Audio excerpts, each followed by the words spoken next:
Hey guys, welcome back to another YouTube video of us. In this video, I'm going to show you a quick and easy way how you can relieve and stretch your psoas and hip flexors the right way. So first of all, what the majority of people are doing wrong when they attempt to open up those tight hip flexors to stretch them is the following. They go back on their heel, with their butt on their heel, and extending through their lumbar spine.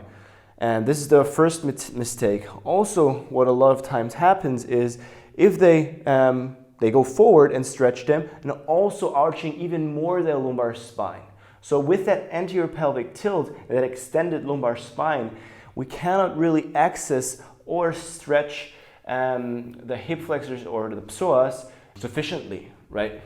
With the most or in the most effective way, let's put it that way. So an easy way to do that is really set your hips up first so that they are square, completely squared, and then think of tucking your pelvis under, thinking of pulling your belly button into your spine, rounding your lumbar spine into like this flexed position, and then you should feel already an intensified stretch. If not, then you're already quite flexible, then you can also adjust by opening up with your hand on top or even putting a weight into that hand. So you lengthen even more this opening and stretching side.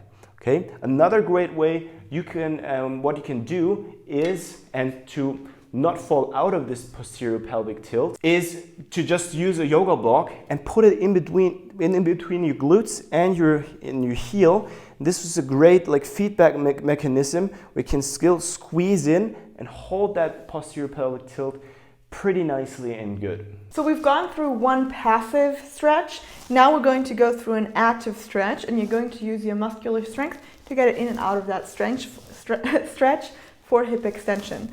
So ideally you have a band set up above you, and we're going to do something called active hero, natural leg extension. All the cues apply that we've done before. So you want to tuck your pelvis under, posterior pelvic tilt, squeeze your glutes, make sure that your feet are apart from each other so that your back fits into that space. And now from there, with that posterior pelvic tilt, you will lower down and keep that hip extension. So posterior pelvic tilt, lower down as far as you can, and then keep your glutes engaged as you come back up. You will use only as much assistance of the band as you need. So he could do it without the band. But if you're a beginner, if you haven't done this before, really use the band for your assistance and then lighten the band assistance over time. And then also, if you're not able to touch the ground yet, you can place a yoga block behind you and try to touch that yoga block every single time. The goal is obviously to keep your back straight and to not arch the back, but the most important goal is to really keep that lower back straight and to engage your glutes to keep hip extension. Can you show one rep where you're not keeping hip extension?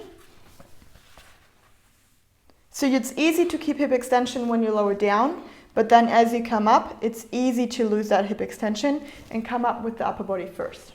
If you enjoyed this video, please leave a like and subscribe to our channel to stay updated on new videos. If you want to start working with us, please click the link below. There is a link where you can sign up for a free consulting call. We're looking forward to hear from you and to possibly work with you.